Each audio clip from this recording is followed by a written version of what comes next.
Mungkin teman-teman di sini pernah ada yang mendengar tentang seperti ini. Jadi saya kasih dengar ya. Jadi ada seseorang menyebar melalui media sosial itu tentang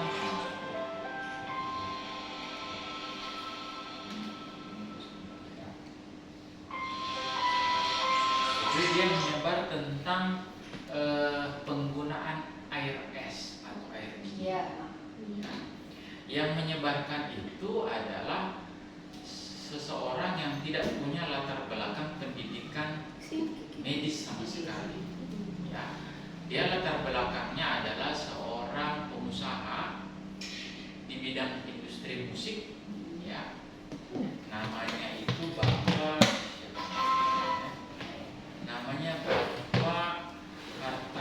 Wirawan Hartawan. Jadi dia adalah pengusaha bidang musik. Dia dulu yang punya itu gerai namanya Distara. Distara itu tau kan, toko-toko kaset sama CD kan, nggak punya latar belakang medis. Kemudian sekarang usahanya semua ditutup karena rugi. Ya, kemudian berpindah ke industri pertanian.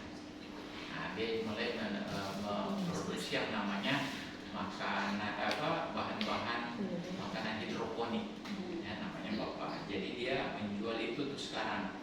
Tapi dia memberikan edukasi tentang medis.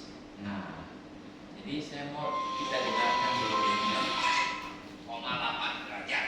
Tadi yang kerja keras. Kita hidupnya di Amerika yang banyak dinginnya. Nah, kalau di Indonesia kita paling suka minum. Jadi dia menyinggung tentang air es, ya, penggunaan air es. Sementara kita kan pakainya air es, air dingin. Iya. Coba kita dengar dulu ya. Supaya kalau ada. Hai, welcome to Hydrofarm TV. Nama saya Wirawan. Kali ini kita bicarakan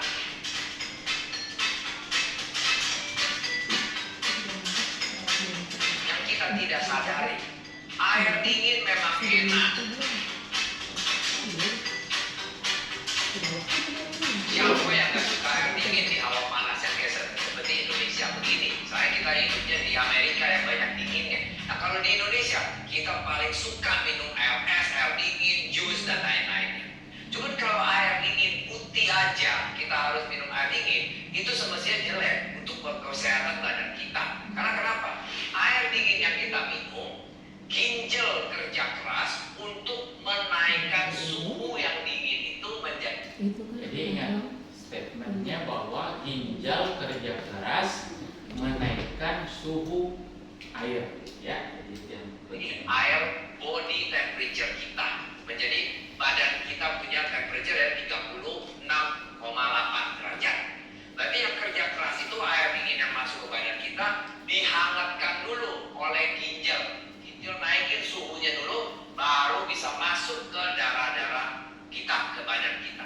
Baru darah kita bisa sedot mineralnya dan lain-lainnya. Nah, kalau kita terus minum air dingin, yang soak, yang rusak ginjal. Selain ginjal, hati dan lain-lainnya. Apa yang terjadi? Ini yang kalau kita menurut survei, yaitu air dingin akan menutup 4 urat-urat jantung kita yang menyebabkan serangan jantung. Air dingin menyebabkan masalah di hati karena membuat lemak terjebak di hati menjadi fatty liver kalau kita bilang. Karena kalau minyak-minyak atau lemak-lemak udah disaring di liver, nah kena dingin, langsung beku menjadi fatty liver sekeliling kita punya hati. Itu not good, jelek. Air dingin mempengaruhi dinding internal lambung yang mempengaruhi usus besar menjadi kanker. Serem loh kalau kita ngerti itu.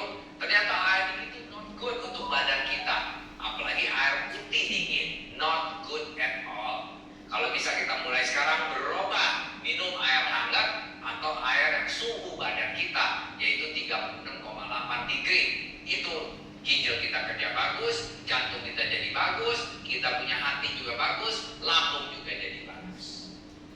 Nah, solusinya apa dong? Solusinya apa? Jadi dia sebenarnya mau mengarahkan ke jualan dia tuh yang hidroponik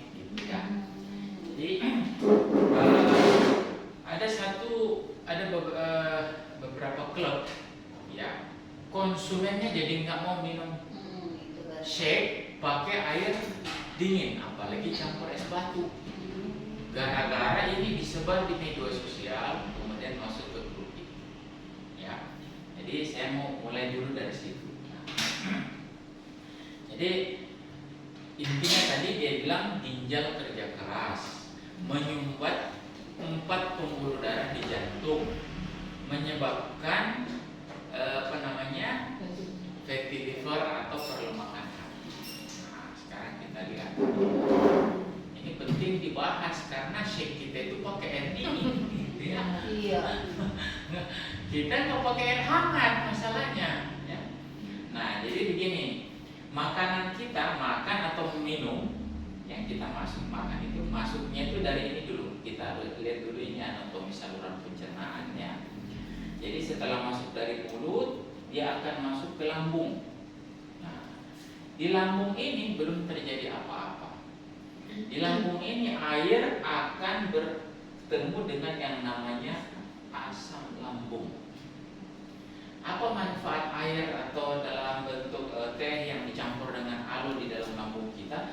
Dia sifatnya memperbaiki keasaman lambung, supaya asam lambung jangan terlalu pekat.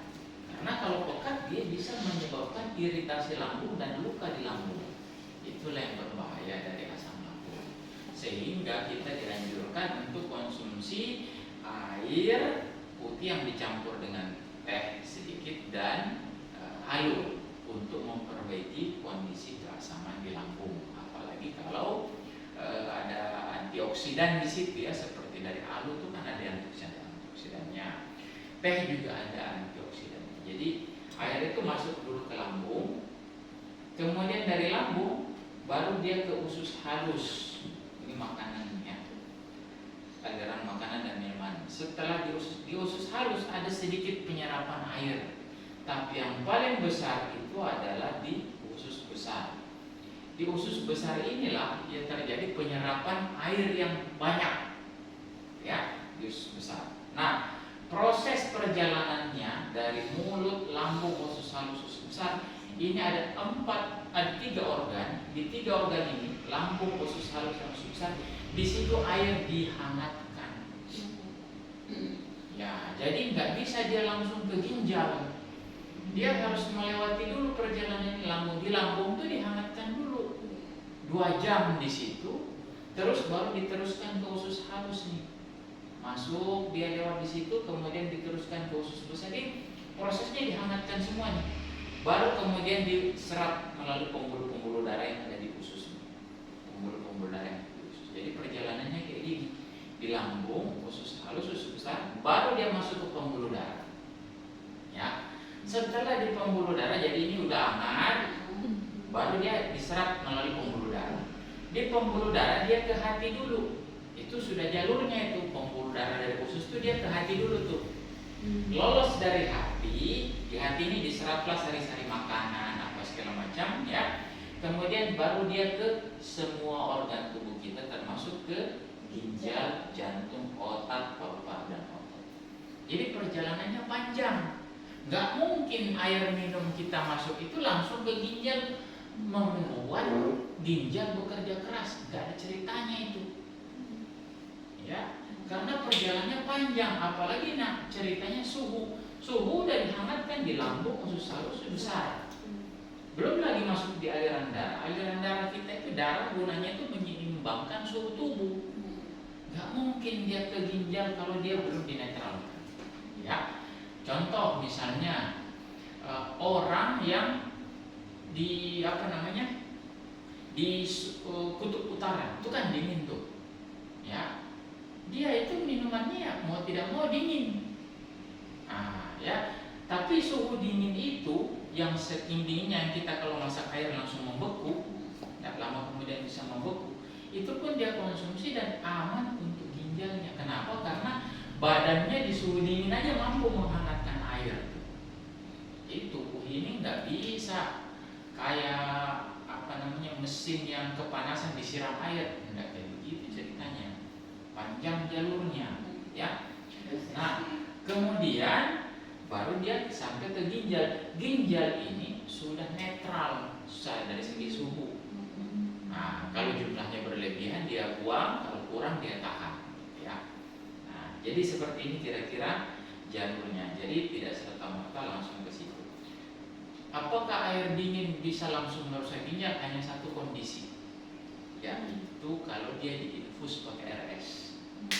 Kalau diinfus pakai RS, air dingin, ya memang dia nggak melewati lambung, nggak melewati usus halus, nggak melewati usus besar, nggak. Kadang-kadang dia dari pembuluh darah bisa langsung ke ginjal, bisa pembuluh darah dia nggak lewat hati lagi, langsung ke jantung, ke otak, ke ginjal. Memang bisa terjadi kalau air esnya diinfus.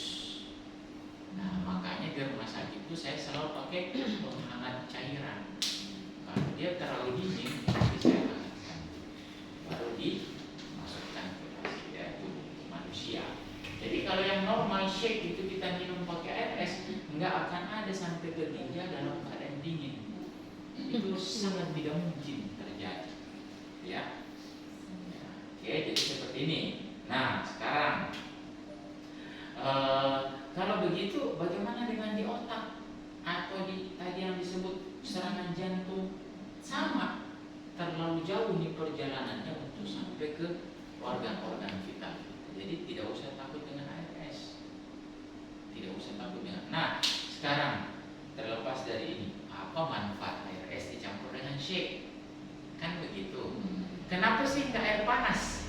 Sama dengan susu Denko, susu Anlem misalnya kan? Karena bahannya berbeda. Kalau susunya dari susu sapi harus pakai air panas, ya. Tapi kalau bahannya dari susu nabati harus pakai air dingin atau air es. Apa bahayanya air hangat ketemu dengan shake? Struktur molekul shake berubah, ya. Bukan lagi protein untuk membakar lemak, tapi dia menjadi karbohidrat yang bisa menambah berat badan. Jadi sudah beda fungsi. Jadi tidak ada lagi yang namanya air shake itu dicampur dengan air hangat, ya. Jadi saya itu tidak begitu paham, tidak begitu suka sebenarnya ada hangat-hangat atau panas ketemu dengan produk shake karena strukturnya itu berubah. Mungkin kalau sekedar rasa boleh sekali-sekali ya, tapi secara struktur molekul dia berubah, ya. Jadi bukan lagi jadi protein, ya. Nah, kemudian foto dulu ini Bun. Ini foto dulu karena saya mau bikinkan video ini. Saya sekarang jadi wellness ambassador dari Herbalife, dari ada 16 dokter masuk di situ. Jadi kita diwajibkan membuat konten, ya. Ini salah satu topik saya nanti disebar oleh Herbalife langsung, ya, biar resmi korporat yang ibarat bukan saya. Tapi dari 16 itu diseleksi dulu, kalau ada kata-kata yang salah ulang lagi, jangan sampai biasa. Nah, kemudian apa lagi? Iya, sehubungan dengan ini pencernaan kita. Nah, banyak konsumen itu habis minum shake, yang pertama sembelit, ya kan? Susah bukan? Apa yang terjadi dengan sembelitnya konsumen kita itu? Jadi seperti ini, usus kita ini bergerak secara normal atas peranan 4 faktor. Yang pertama adalah cairan, yang kedua adalah serat, yang ketiga adalah aliran darah, dan yang keempat adalah multivitamin, vitamin dan mineral, atau ini disebut elektrolit. Nah, kalau misalnya kita minum airnya cukup, itu buang air besar itu lancar. Tapi kalau asupan cairan kita kurang, itu buang air besar macet. Ini sudah hukumnya. Kalau air kurang, usus bilang, kurang nih. Otak yang perintahkan usus supaya jangan dibuang-buang, jangan buang-buang air karena musim kemarau. Ya, jadi macam buang air besar jadi lambat dan jadi sembelit. Ya. Kenapa itu bisa terjadi? Banyak orang bilang begini, saya sudah minum air putih banyak, tapi kenapa masih sembelit? Karena dia minum teh dan alo yang bikin kincing-kincing, sehingga dia merasa air putihnya banyak, tapi ternyata yang dibuang lewat kincingnya lebih banyak, sehingga dia harus lebih banyak lagi minum air. Misalnya 2 liter itu dia minum banyak, naik jadi 2,5 liter, ternyata kencingnya banyak, dia harus naikin lagi menjadi 3,5 liter. Jadi kadang-kadang terapi sembelit itu cuma air. Ya, karena begitu keseimbangan cairan ini tercapai, kayak di sini akan terbuka keluar ke buang air besar. Jadi nggak usah terlalu pusing gitu ya. Makanya semua konsumen harus disarankan selalu jangan lupa konsumsi air putih banyak. Begitu juga pada follow up. Ya, misalnya follow up hari pertama, kedua, ketiga, seminggu, 10 hari itu harus selalu ditanyakan buang air besar dan berapa banyak dia. Ini kalau Herbalife shake dibelinya di toko hijau-hijau kan nggak ada tuannya, kok edukasinya kan. Jadi kalau beli di toko hijau-hijau, toko oranye, toko merah itu ada edukasi dari follow up. Oke. Nah, berikutnya bagaimana dengan serat? Serat ini gunanya adalah membuat gerakan dari usus halus dan usus besar menjadi lebih aktif.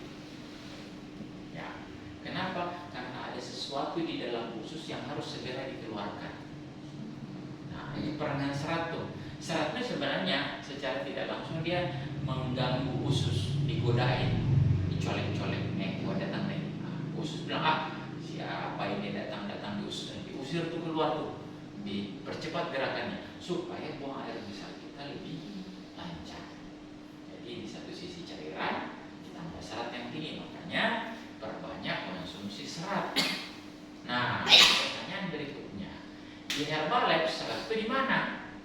Dulu kita ada fiber tablet.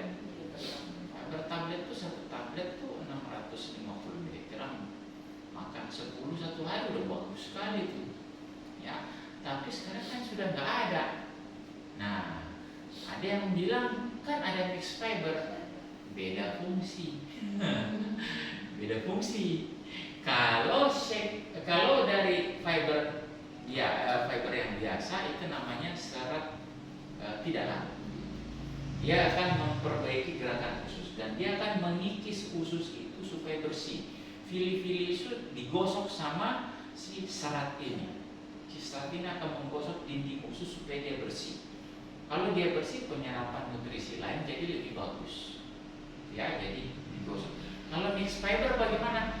Dia tidak punya peranan membersihkan usus. Ya, peranannya juga sangat kecil untuk membuat gerakan usus menjadi aktif. Ya, peranannya dia adalah mengikat lemak dari makanan supaya tidak diserap oleh tubuh dalam jumlah yang banyak. Jadi lemaknya itu kolesterol ya, lemak-lemak jahat itu diikat oleh mix fiber supaya tidak masuk ke aliran darah ataupun masuk dalam jumlah yang terbatas. Ya. Nah, kalau gitu di mana kita dapat serat yang lain? Tinggal satu serat yang ada di Herbalife Indonesia, yaitu dari shake. Hanya di shake yang ada. Ya, shake itu teman-teman 1 gelas 2 sendok. Jadi 2 sendok shake setara dengan berapa gram serat? Kita harus tahu. Jadi kita harus lebih pintar dari konsumen. 3 gram. Kebutuhan kita berapa? 30 gram per hari. Ya, 3 gram, 30 gram. Nah, ya. Jadi ini kalau 30 gram ini total serat, baik yang larut maupun yang tidak larut. Ya. Nah, 3 gram ini serat tidak larut. Oat, dari oat. Jadi di Herbalife Shake itu ada oat namanya, dicampur.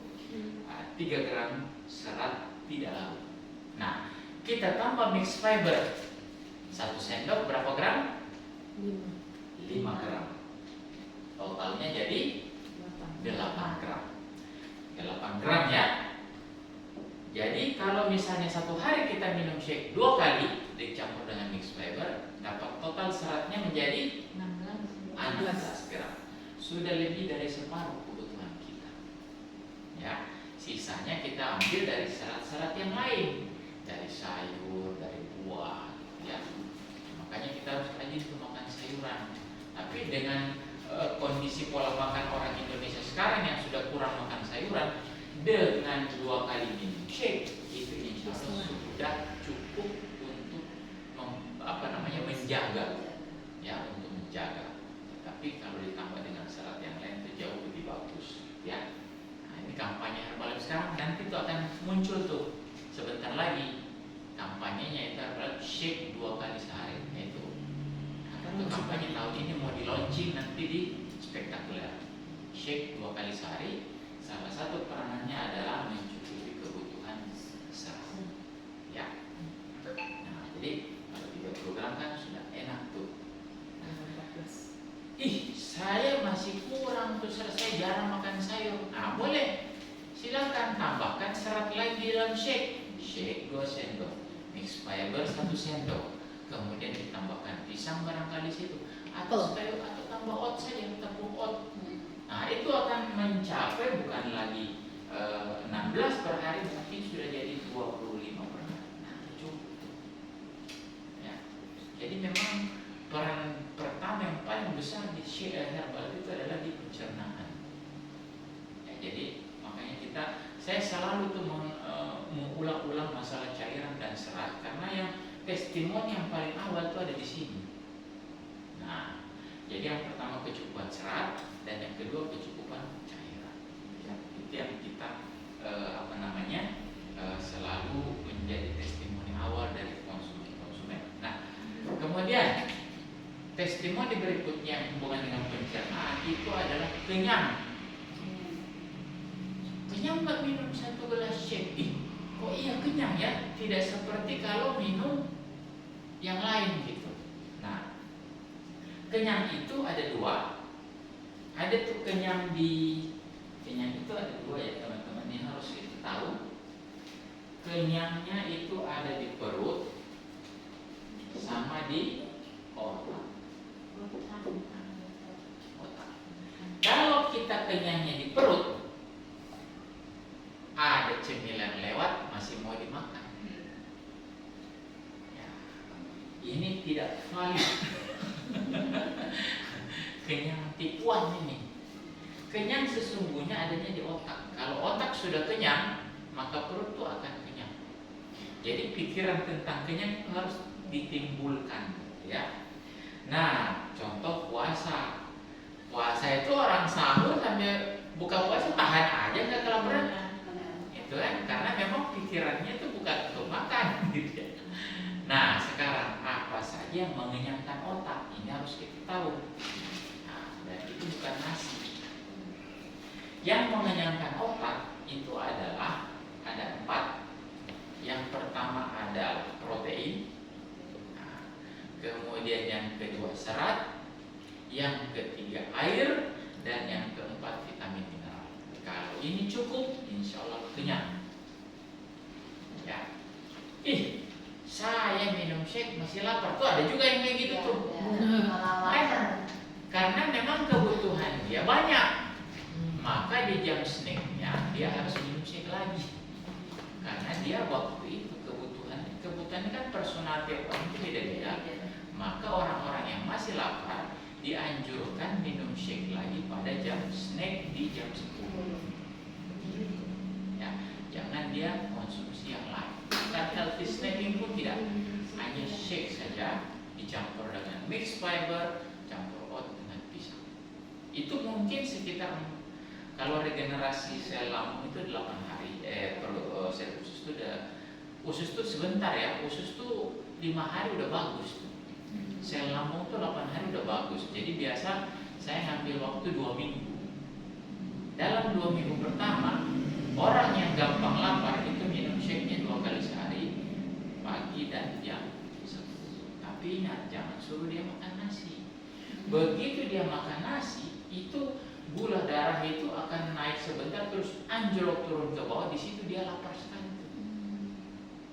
Ya, jadi kan kita itu biasa dibekali gambar fluktuasi gula darah begini.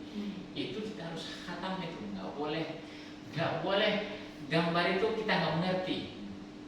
Ya, saya nggak tahu siapa yang bawa gambar itu, tapi itu punya besar sekali peranan. Ya, nah saya gambarkan dulu kenapa sih kita tidak dianjurkan makan nasi pada pagi hari. Nah itu menimbulkan lapar lagi. Orang kalau sahur kan cuma makan pagi gitu, siang tidak makan, tapi kok bisa tahan gitu ya. Nah, jadi begini nih teman-teman. Jadi ada ini garis normal level gula darah dan insulin. Jadi pada waktu kita sarapan pagi itu ada mungkin ada shake lah ya sedikit, kemudian nasi lagi, naik gula darah. Waktu gula darah ini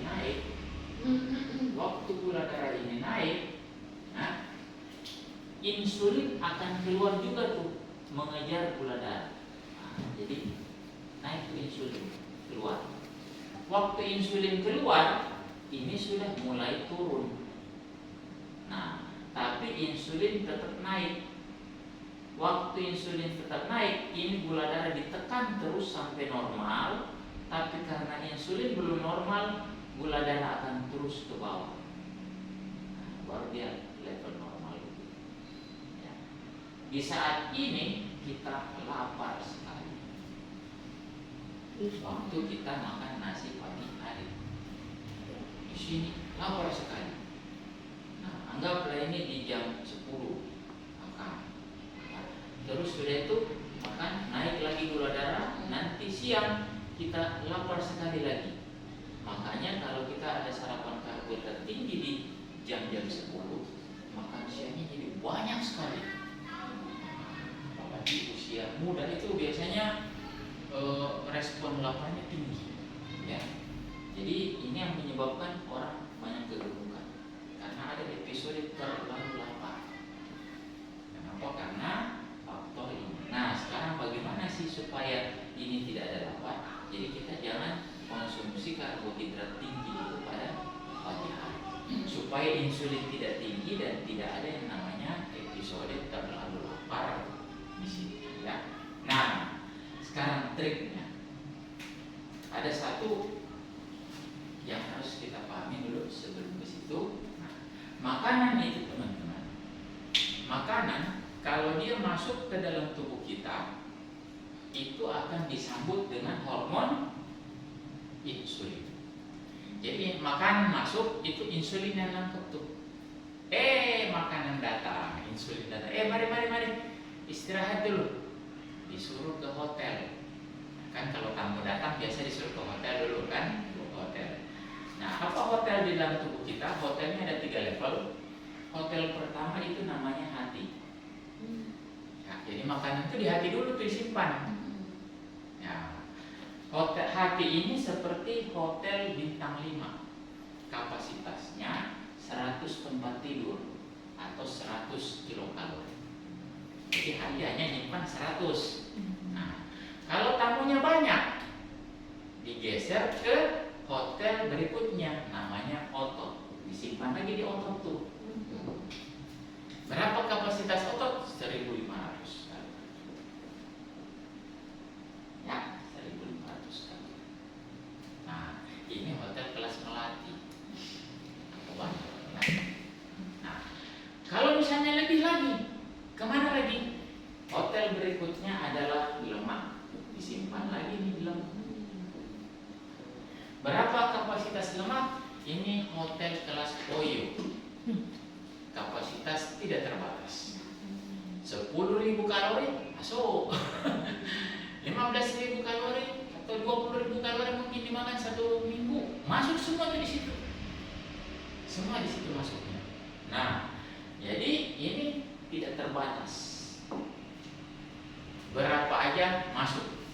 Nah, inilah kenapa orang bisa naik berat badan. Nah, pada waktu kita bergerak, beraktivitas, yang mana yang paling energi yang dari mana dulu yang dipakai? Makanan yang dari mana?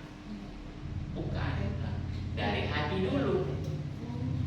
Habis dari hati pindah ke otot dulu. Jadi kapan nih lemak? Sekali tertimbun lemak akan susah dibakar. Ya, makanya jangan bikin lemak baru. Ya. Nah, bagaimana caranya supaya lemak ini supaya dia bisa terbakar? Ini banyak yang tidak tahu, hanya sekedar ngatur pola makan aja. Padahal sebenarnya ada kunci dari pembakaran lemak. Pembakaran lemak ini terjadi, kita harus habiskan dulu dari hati. Hati ini 100 kalori ya, mungkin kita bangun pagi ya, kita sholat atau aktivitas harian itu tuh habis tuh 100 tuh. Kemudian tubuh akan memperkerjakan energi yang dari otot. Nah, otot ini kalau dia kerjanya sampai sedang, kerja sedang itu activity metabolic rate itu bisa sampai 2400 kalori. Kalau dia bekerja beraktivitas. Kalau 2400 kan kurang 900. Ngambil sisanya dari lemak. Jadi harus beraktivitas. Kalau konsumen kita habis minum shake, nonton drama Korea sampai sore, nggak akan bisa terjadi pembakaran lemak. Walaupun dia minum shake 500 poin, susah. Makanya Herbalife itu harus ada komponen olahraganya, harus ada tuh aktivitas sehari-hari. Walaupun dia mau olahraga, tapi harus aktif bergerak, berjalan, kan, beraktivitas, berkunjung ke tetangga, silaturahmi, atau apapun itu dia harus aktif bergerak, bukan hanya sekedar di tempat tidur saja. Ya, jadi, sekarang kita sudah tahu. Nah, jadi lemak ini, bagaimana caranya lemak ini bisa jadi energi? Lemak ini teman-teman, ya, diubah dulu menjadi gula darah. Jadi lemak itu nggak langsung jadi tenaga, diubah dulu jadi gula darah, baru dia menjadi energi. Caranya apa? Kita harus mengaktifkan kerja dari otot dengan cara bergerak. Ya. Kalau gula darah kita itu terlalu rendah, kita harus tahu caranya bagaimana mengubah lemak menjadi gula darah supaya ini bisa menjadi normal. Paham ya? Jadi supaya gula darah kita normal.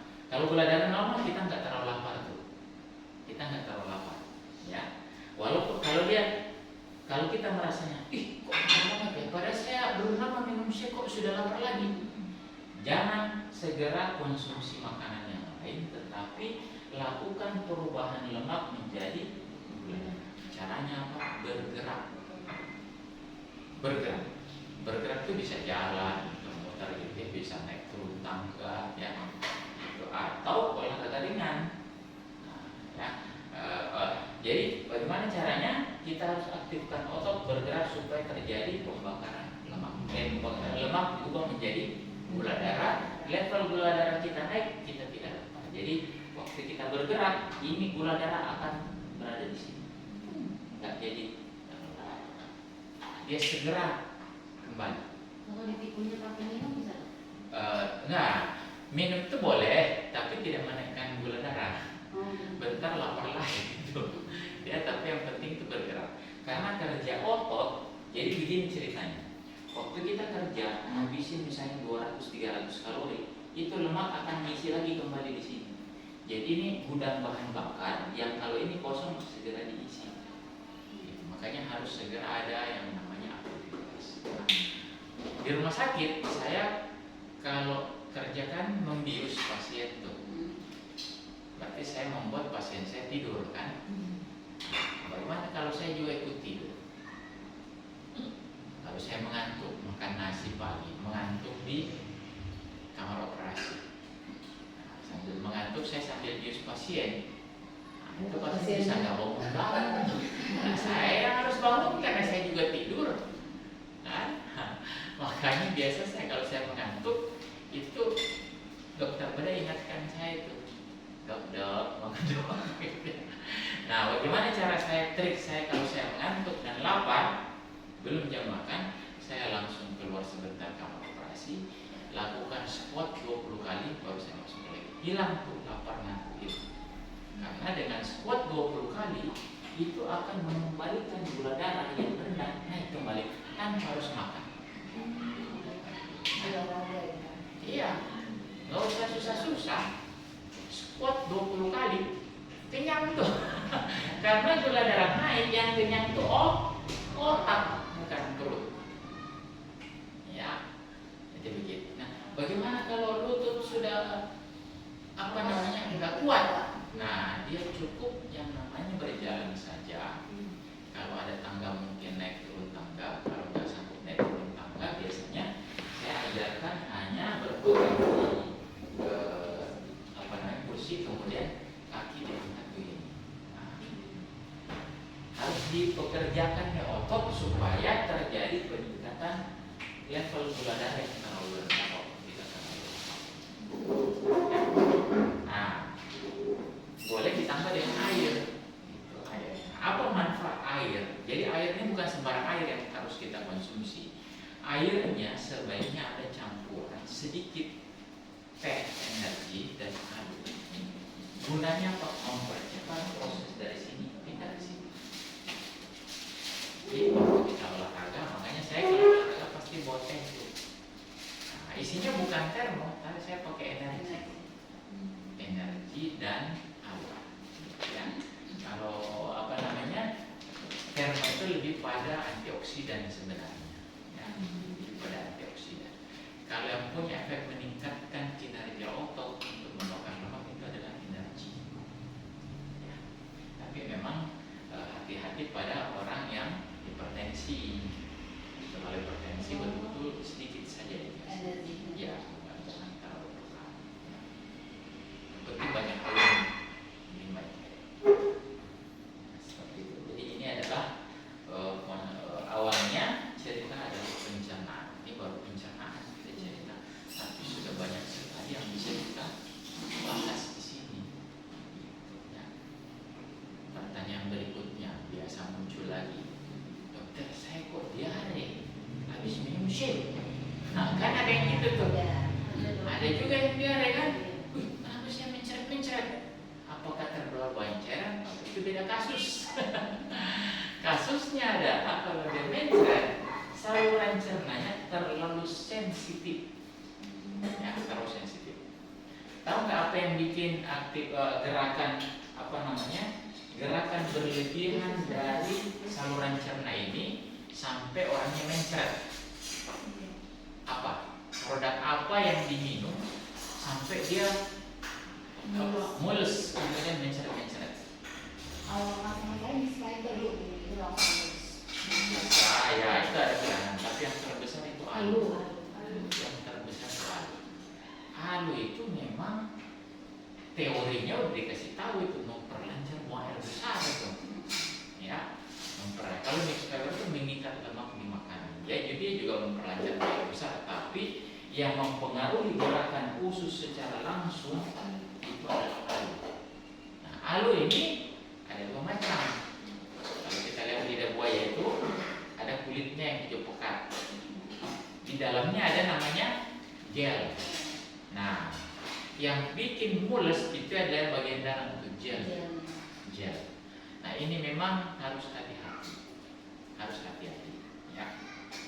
Kenapa? Karena penggunaan gel pada alu gel itu kalau dikonsumsi itu bikin kita bisa mules, dan itulah alasan kenapa tidak dianjurkan untuk orang hamil bisa ke kuburan.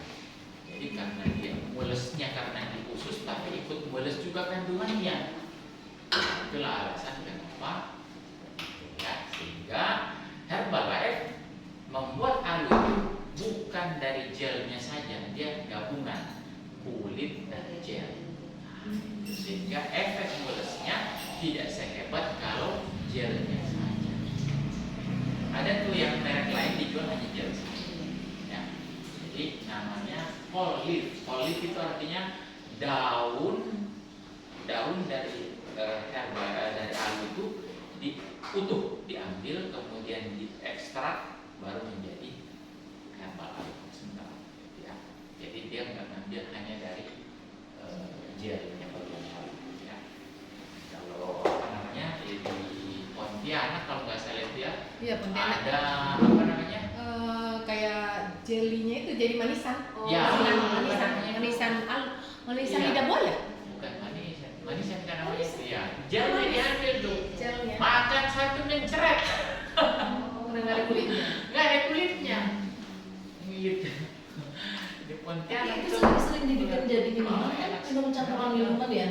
Iya, itu jadi manisan. Nah, dia kayak agar-agar dijual. Agar-agar enak. Agar-agar. Kayaknya di hari-hari udah ada deh. Ini ya. Nah, tetapi itu hanya terjadi pada orang-orang yang saluran cernanya sensitif. Tidak semua orang seperti itu ya. Nah, khusus pada yang mencret itu adalah karena dia terlalu sensitif. Ya. Nah, bagaimana cara penanganannya? Yang pertama, kalau teman-teman bikinkan alu dan teh, banyakin airnya. Jangan dalam konsentrasi pekat. Kasih ke mereka karena dia masih sensitif. Jadi kalau sarapan Nggak usah pakai es juga sebenarnya. apa tuh? Aloe. Ya nggak usah, biasa aja airnya. Kalau alu dengan teh masih bisa hangat airnya ya. Tapi kalau shake itu ada protein, dia harus dingin. Ya kalau alu dengan teh itu tidak ada protein di situ sehingga boleh pakai air hangat. Kasih air hangat, banyakin airnya, tetap ada teh, ada alunya di sini. Ya, oke. Boleh. Orang yang pertama minum alu itu kan orang pertama pemula ya, Iya, minum iya. alu langsung gini banget. Asam ya. Hmm. Ya. Itu sebaiknya kita kasih pakai air aja ya. Kalau saya sih selalu pakai air. Selalu pakai Ya, air. karena Dr. Luigi Gretten menganjurkan kita pakai air. Nah, jadi Bukan lebih berhasiat langsung bekerja kalau tanpa air. tidak. Enggak. Jadi begini, kalau saya apa yang diajarkan dokter-dokter kita di Herbalife di Herbal Amerika itu yang harus kita ikuti. Saya baru tadi pagi lihat, nggak yakin, saya ulang lagi videonya. Memang air sudah ada. Dokter Luigi Gretten masukin 3 tutup botol ke dalam air, baru dia minum. Bukan langsung itu pada orang yang udah biasa, udah kebal, baru ditenggak langsung gitu. Tapi memang Dokter Luigi Gretten menganjurkannya pakai air. Ya. Ada beberapa orang yang mau uji coba pakai langsung, ya nggak apa-apa juga. Yang penting tahu, kita harus tahu bahwa kalau saya belikan tanpa air, yang terjadi adalah ini dan saya harus siap menanganinya. Harus tahu caranya. Mules-mules itu besoknya jangan dikasih murni. Boleh aja, nggak ada masalah. Ya, cuma kita harus tahu kalau dia mencret, berarti besoknya saya harus kasih gini gitu ya. Ya. Nah, Dok, sorry. ya. Kalau kita nih makannya dorok gitu ya, Ya. makan dorok gitu ya, terus banyak lemak gitu Ya. minum alu yang yang asli gitu langsung Ya. banyak itu berarti apa? Ya. Cepat menguap. Iya betul, nggak ada masalah.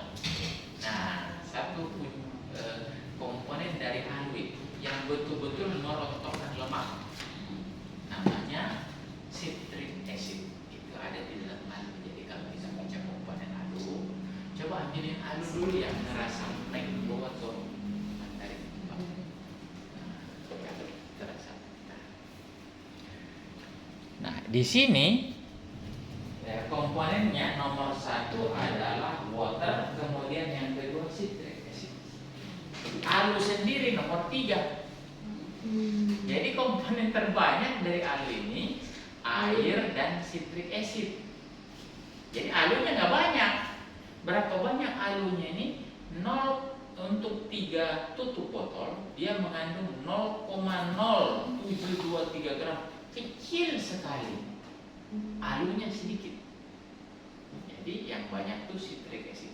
Nah, asam sitrat ini peranannya untuk menggerus merontokkan lemak. Jadi kalau makan lemak langsung ada alasannya. Ya. Untuk Jadi asam ketemu lemak terjadi emulsi namanya. Emulsi itu dia menggumpal sehingga lebih cepat untuk dibuang melalui buang air besar. Datang lagi mixed fibers itu, wih, lengkap dah. Jadi memang herbal ini membuat kita jadi makan enak, tapi harus banyak produk. iya, Gitu ya. Oke, nah kembali ke buang air besar tadi. Jadi ada namanya cairan, ada serat. Kemudian jangan lupa ada aliran darah yang menentukan. Aliran darah yang menentukan ini adalah kekentalan darah. Makin kental darah, makin susah kita buang air besar. Contoh, ada orang diabetes, darahnya kental, aliran darahnya terlambat tuh. Itu juga akan mempengaruhi tuh buang air besar. Wajar tuh kalau misalnya ada orang diabetes susah buang air besar. Jadi kita harus bantu dia untuk turunkan kadar gulanya pakai produk nutrisi kita. Nah, nutrisi kita itu menurunkan gula. Nah, terus sudah itu, kalau di aliran darah kental terlalu lama, dia akan merusak saraf-saraf yang ada di usus. Begitu saraf-saraf di usus rusak, nggak mau lagi bergerak dia, males. Namanya neuropati otonom itu rusak. Itu saraf-saraf di usus sehingga terjadi yang namanya susah buang air besar. Ya. Oke. Kemudian ini lagi ada namanya vitamin dan mineral. Di sini fokus kita di mineral. Mineral yang bisa membantu menggerakkan usus itu ada dua. Yang pertama namanya kalium, ya. Yang kedua adalah magnesium.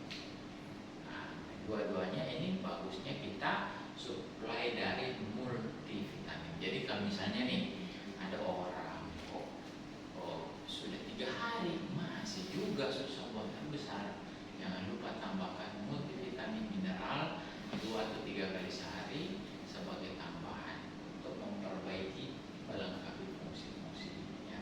Sebenarnya di shake sudah ada ini, tapi di shake tidak ada kaliumnya. Tidak ada kaliumnya. Kenapa tidak ada kaliumnya? Karena dokter-dokter di Herbalife itu sudah mikir shake harus aman untuk orang gangguan fungsi ginjal. Maka dikeluarkan kalium dari dalam shake. Nah, dikeluarin itu. Kenapa? Karena jarang sekali sebenarnya orang yang kekurangan kalium, jarang. Ya, karena dari makanan banyak. Nah, yang rasanya manis saja pasti mengandung kalium itu. Sesuatu yang manis itu pasti mengandung kalium. Nah, kalau misalnya dia kurang kalium, nah kita dari makanan yang dia kurang harus ada yang namanya multivitamin mineral. Dari sinilah kaliumnya dia dapat. Nah, kaliumnya akan dia dapat dari multivitamin mineral supaya ini bergerak kembali. Ya. Jadi kalau bilang kenapa shake itu aman nggak shake-nya? Aman nggak shake untuk orang ginjal? Aman. Karena yang paling ditakuti dokter adalah jumlah kalium dalam suatu makanan.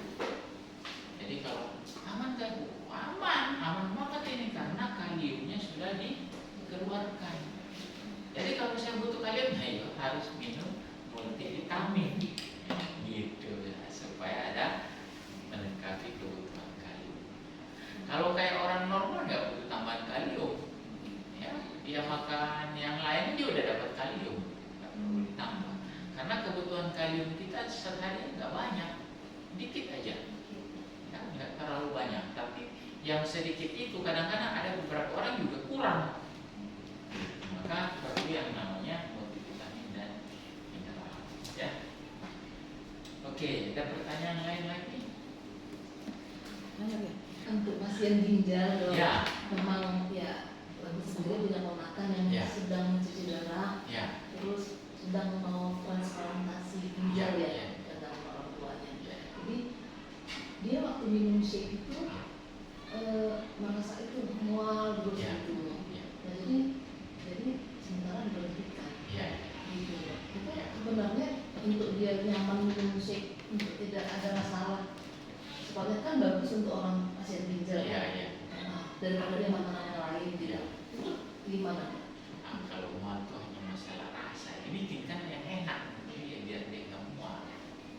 Jadi bukan karena shake-nya yang bukan gara-gara shake terjadi gangguan fungsi ginjal jadi dia mual, enggak. Tapi memang mungkin dia nggak suka rasa shake. Dia dulu rajin minum shake. Rajin minum shake. Udah jadi bentuk rasa shake itu dia udah biasa. Artinya dibikinkan yang lebih enak lagi. Bosen kali. Artinya bosan kali dia. Jadi bikinkan yang enak tuh. Bikin sesuatu yang lain atau bahkan kalau perlu jangan sampai dia tahu bahwa ini shake. Karena kalau image dia itu, karena ini begini, ada orang awalnya itu dengan shake bagus enak, Iya. ya. Tetapi begitu ada sesuatu yang membuat pikiran dia terganggu, misalnya dia datang ke dokter, oh nggak boleh lagi banyak protein ya, saya minum shake, nah, itu juga mengandung protein tinggi, jadi nggak boleh lagi karena makin membahayakan fungsi ginjal. Itulah pikiran itu dia bawa pulang ke rumah, setiap ketemu shake mual, bukan karena shake-nya tapi pikirannya membuat dia mual karena pengetahuan yang salah. Ya. Gitu. Jadi kita cobalah kasih dia sesuatu dari shake, jangan sampai dia tahu shake, supaya nanti sudah 10 hari baru kasih tahu itu sebenarnya dari shake itu. Misalnya contoh salad buah potongan buah sedikit, shake-nya dibikin kental, disiramin ke situ seolah-olah itu es buah, apa namanya? Sop buah, gitu ya. Padahal itu buahnya itu dari shake yang dikental, campur mix supaya bikinnya enak tuh. Bikin 10 hari, baru kasih tahu terakhir itu dari shake tuh. Nah, dengan begitu dia akan mulai berpikir, nggak benar ini yang kemarin saya dapat informasi. Buktinya saya minum itu baik-baik saja, segar. Nah, gitu. Jadi Tapi boleh ya dok, kalau ginjal itu shake-nya kental boleh? boleh. Yang penting berapa banyak shake-nya. Nah, kan begitu. Nah, sekarang Berapa begini. banyak shake-nya atau cairan? Nah, saya kasih tahu dulu. Nah, protein itu menghasilkan hasil pembuangan namanya nitrogen atau NH3, urea.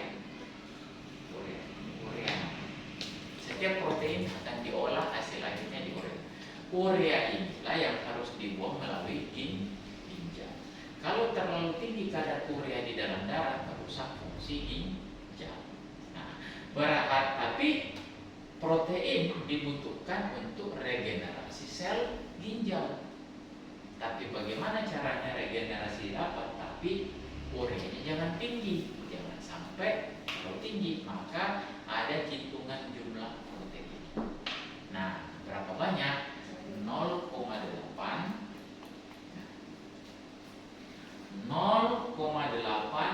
kali berat badan. Misalnya, berapa berat badannya kira-kira ponakan itu?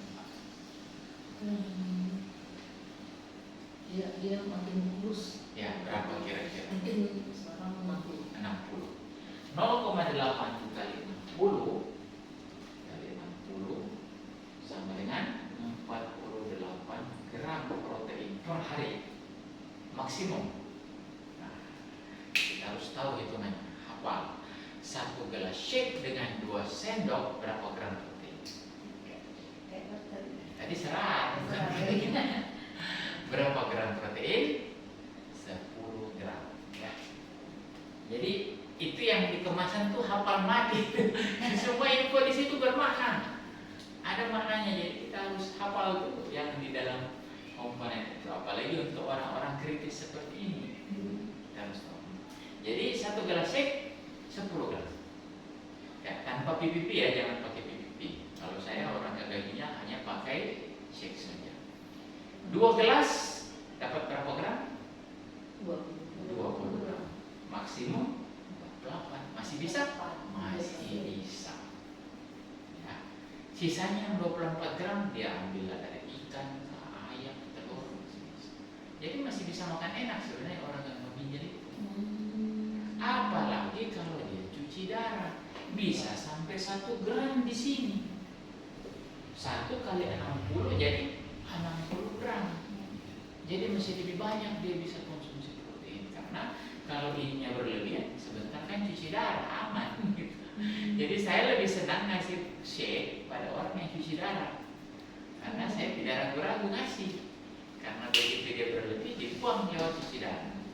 Nanti di 2 hari kemudian dia cuci darah lagi, 3 hari kemudian cuci darah lagi. Jadi makin enak sebenarnya. Makin aman. Jadi air harus segelas kayak gitu. Kan dengan ditakar kan minum. Ya, jadi takar minumannya. Jadi minumannya itu berapa banyak batasan air dari dokter, kan? Nah, itu Berarti agak kental ya dok ya? ya bikin kental aja, dibikin kental saja supaya kita dapat hitungan proteinnya pas, tapi tidak berlebihan cairannya. Jadi memang dia pakai perlakuan khusus, dan itu tidak boleh diungkap di STS. Karena Kita beruntung ada nih. rekam bahaya. Kita beruntung dapat sini. Kalau di sini saya bicara detail, belak-belakan semuanya, gitu kan. Di STS itu saya masih rem-rem. Gitu ya. Jadi kita bikin kayak bubur aja nggak apa-apa. Betul, bikin bubur aja. Aja gitu kita.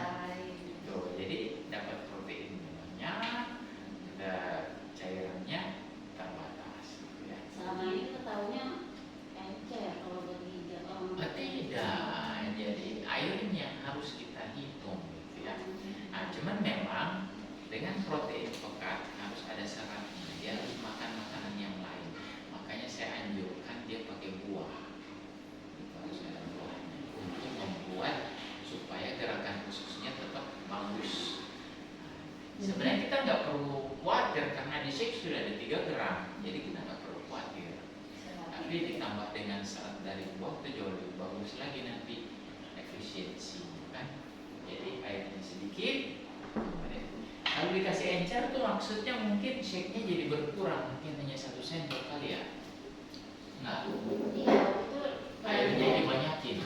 Ya kebalik lah teorinya. Iya.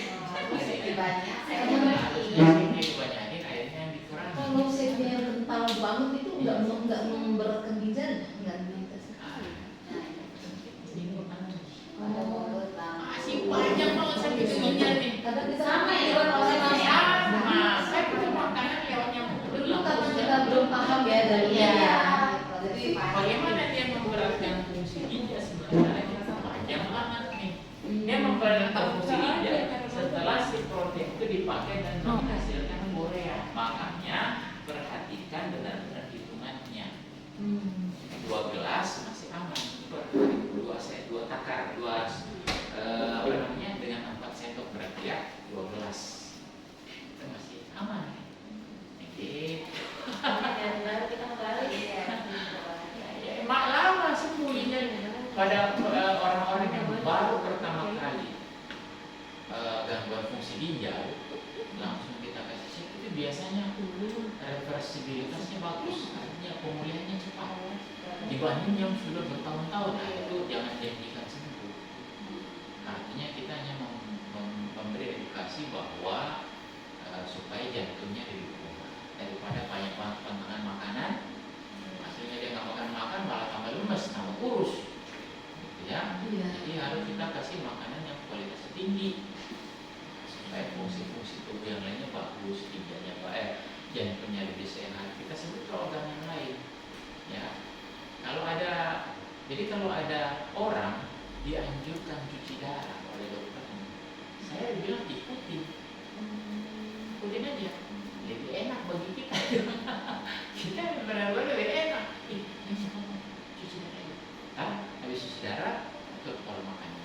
Ntar saya hitungin proteinnya supaya jangan saya bikinkan meal plan supaya enggak naik anunya, supaya fungsi ginjalnya jauh lebih bagus. Nah, kita kan pintar nih ngusung meal plan, yang penting hitung proteinnya 0,8. Ada orang yang nggak mau banget jadi cuci darah. Bener-bener kemarin ada memang Ya. COI ya. Ya. Coba lu tetap kami bawa aja nasi kuning mentor gitu. Iya. Sama aku itu dibawa. Mbak saya nggak mau cuci darah.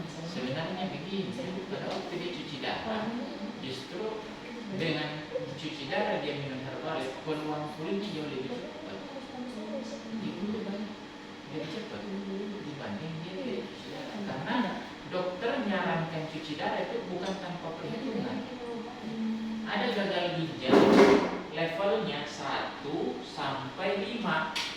gagal ginjal itu levelnya 1 sampai 5. Yang cuci darah level 5. Level 4 belum dianjurkan cuci darah. Makanya anjuran cuci darah itu pasti ada hitungannya dari dokter. Enggak otomatis, ginjalnya cuci darah. Enggak. Dia pasti punya perhitungan khusus. Makanya kalau divonis cuci darah, ikuti saja. Ada masalah. Kemudian dia karena nggak mau cuci darah datang ke kita, Nah, siapa tahu dengan minum shake bisa nutrisi saja. bisa saja itu bagus. Bisa. Tapi kalau saya tidak berani menjanjikan, artinya ya udah kita coba saja. Biar ya. Tapi memang kalau nanti ibu mau putuskan cuci darah itu jauh lebih bagus. Tapi kalau mau coba dulu ini boleh. Artinya sembuh itu kita kan bukan urusan kita. Sembuh itu dari atas. Bisa saja dengan air putih disembur mukanya sembuh ya sembuh aja gitu kan. Dia kemarin nyoba dok, Nah. dia nyoba kemarin, tapi dia bilang saya baru sekali aja minum udah bengkak lagi. Dia bilang gitu. Sudah apa? Bengkak lagi baru langsung buka semuanya gitu. Yang kemungkinan memang dia sudah harus cuci darah. Tapi dia memang kayaknya memang saya ikhtiar katanya gitu, saya nggak mau cuci darah. Begini ceritanya Mbak, ada orang itu tidak mau cuci darah karena dia dapat cerita yang jelek-jelek dari cuci darah. Padahal cerita bagus juga banyak, cuman tidak kedengaran keluar kan begitu. Sama dengan orang takut masuk ICU, masuk ICU, bentar lagi mati. Yang hidup juga banyak keluar dari ICU, tapi tidak kedengaran ceritanya kan. Ya, jadi memang kita itu perannya dalam mengubah pola pikir orang itu penting sekali. Jadi jangan sampai keluar dari kata-kata kita, nggak usah cuci darah, biar balik aja pasti sembuh. Wah, aduh, mana yang angkat tangan saya kabur duluan tuh kalau dengar begitu. Wah, saya nggak bisa tanggung jawab kan itu. Nggak bisa. Karena saya dokter, saya mengerti, maka saya harus sampaikan yang benar. Ya, ada juga dokter yang menutupi sebenarnya bisa tapi enggak ya. Pendekatan protein kedelai bisa sebenarnya. Yang penting kita tahu hitungannya. Ya, yang nggak mau cuci darah itu yang udah buruk sekali bisa hanya 0,6. Tapi itu masih bisa dengan 2 gelas shake masih bisa. Karena kalau buruk sekali ginjalnya 0,6 kali 60 masih dapat 36 gram. 2 gelas shake baru 20 kan masih ada 16 sisa. Dari ayam misalnya satu, dari telur mungkin 2. Si aman sebenarnya. Ya. Ini ketahuan. Karena debat itu akan ada di sini nanti. Gitu. Air dan jumlah protein. Ya. 1,5 liter untuk buat airnya. 1,5 liter banyak itu. Banyak. Ya. Nah, bagaimana menghitung kebutuhan minimal orang gagal ginjal? Air. Ini baru hitungannya. Jumlah urin ditambah 900. Jumlah urin dari pagi sampai besok pagi itu dia sambung aja kencingnya ditambah 900 cc. Itulah maksimal air yang bisa dikonsumsi. Nah, mungkin dia urinnya 600 sehingga ditambah 900 jadi 1500. Dia teranjurkan 500. Tapi ada yang pelit banget tuh, maksimal 500 ya. Aduh 500. Kita kencing aja udah lebih 500 misalnya. Keringat aja, jadi 900 itu dari mana? Dari keringat dan udara nafas.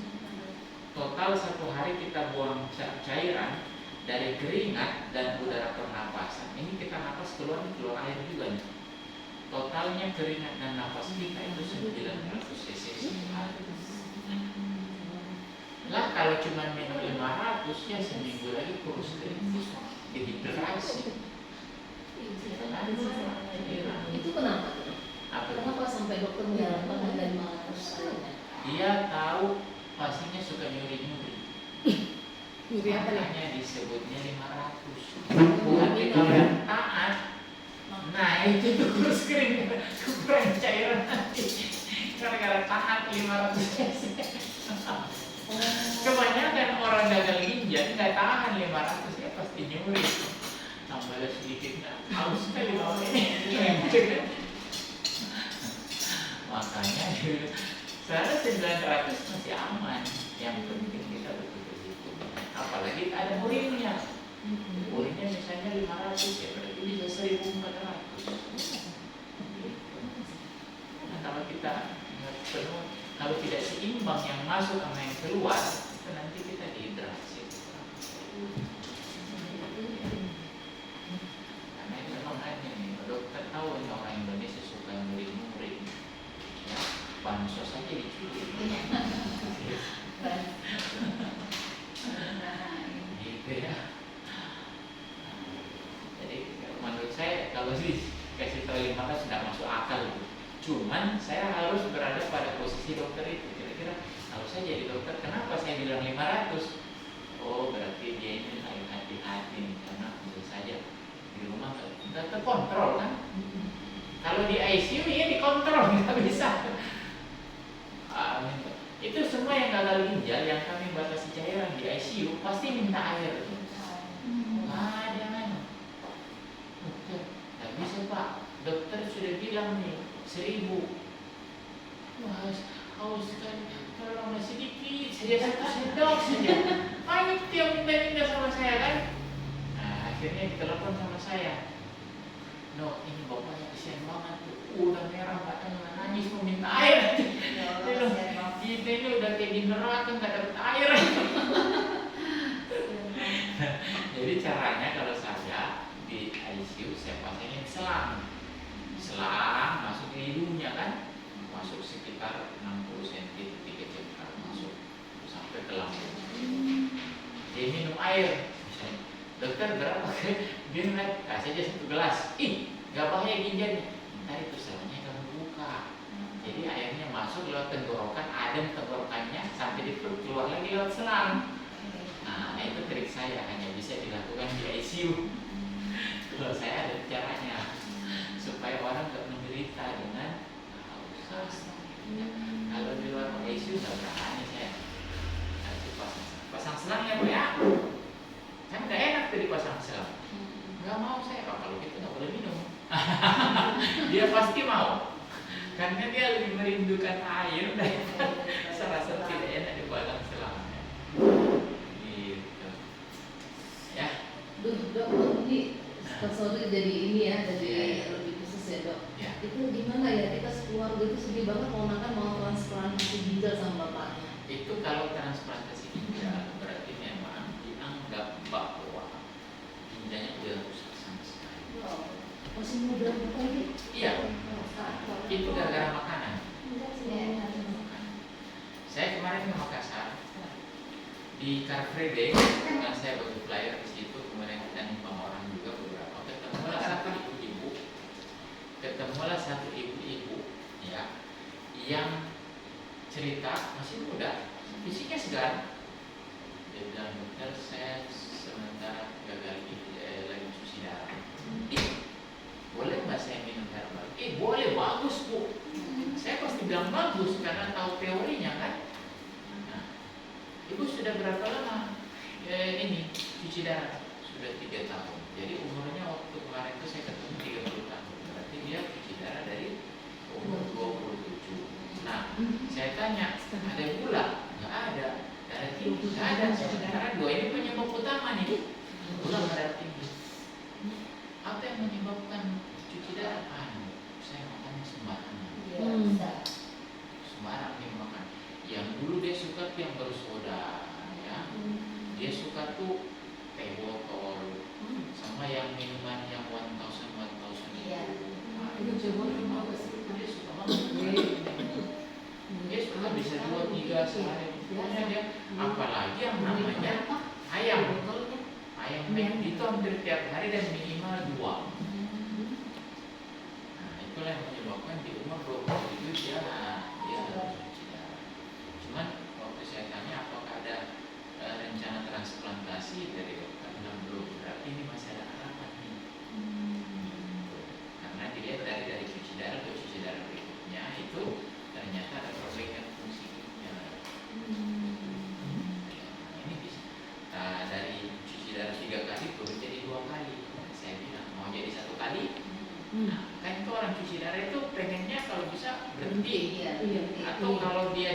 kali jadi, dari 2 kali seminggu jadi 1 kali seminggu, itu sudah luar biasa senangnya dia tuh.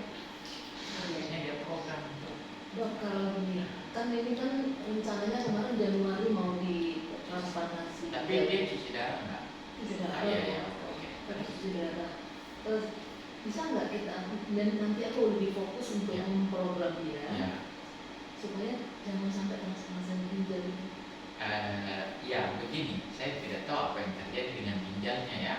Karena kalau dia sudah cicatrix, artinya sudah membatu di dalam, nggak ada fungsinya lagi, harus diganti. Dan itu memang ginjal kalau sudah rusak luar biasa kejadiannya.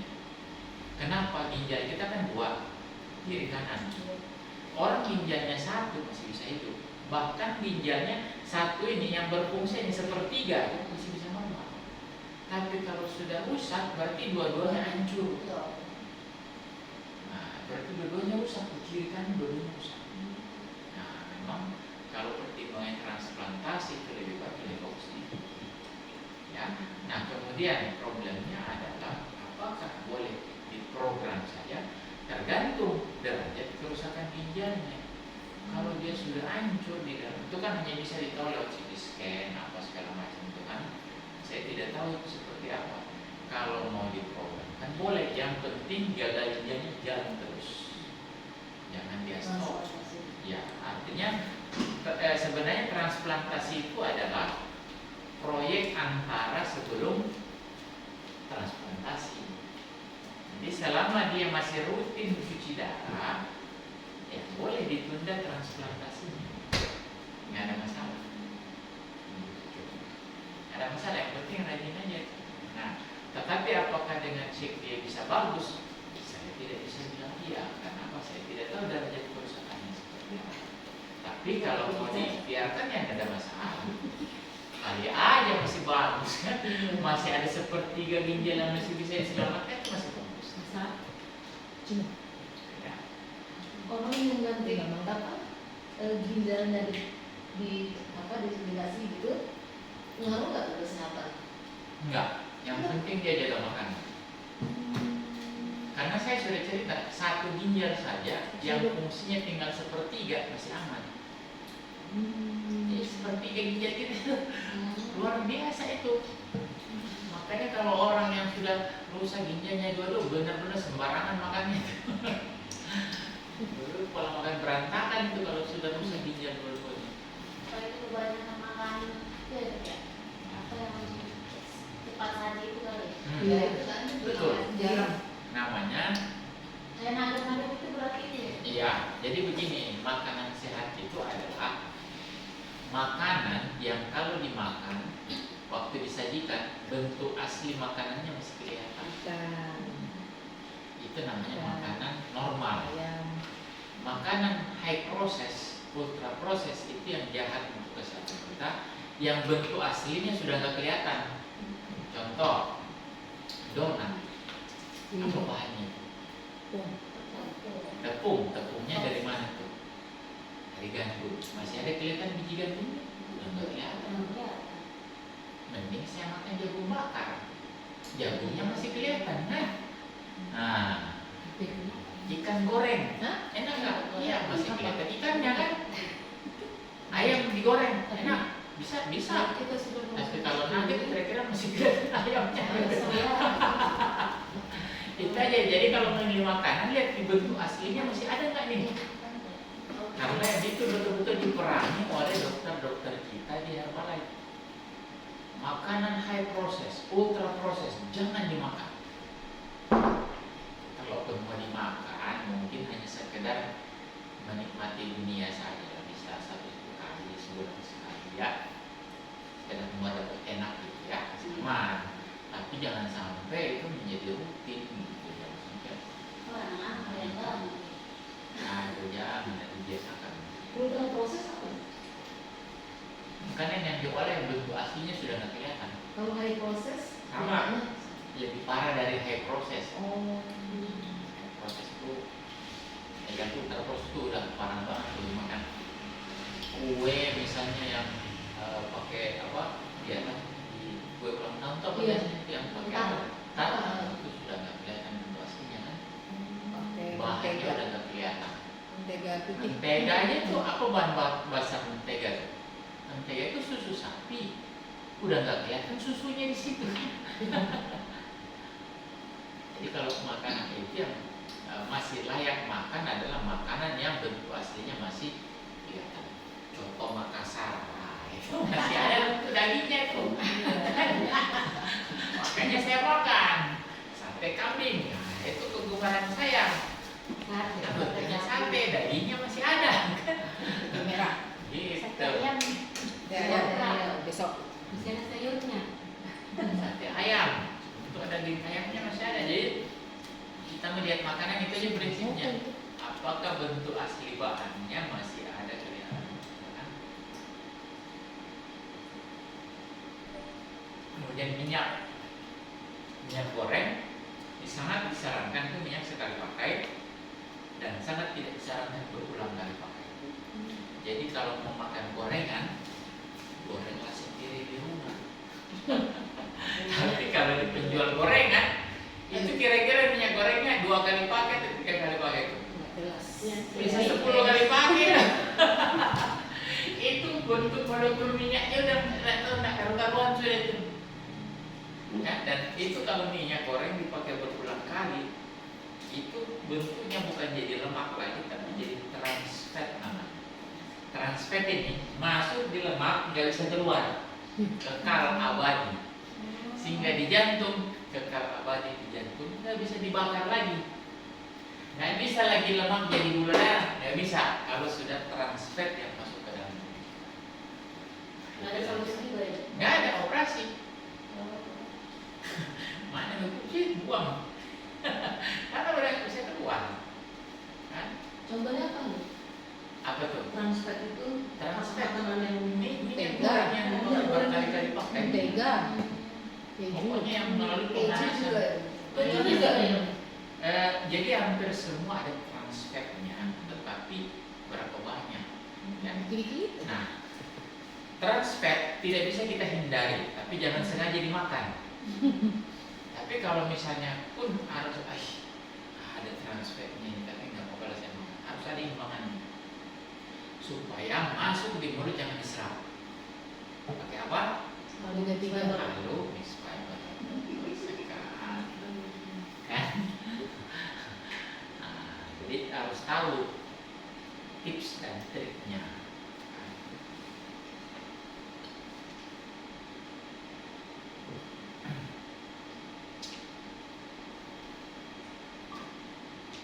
Yang paling gak enak tuh bawa materi di STS. Kalau orang sudah angkat-angkat ini 15 menit lagi, aduh ini sebentar masih banyak yang mau diomongin ini. Sensor.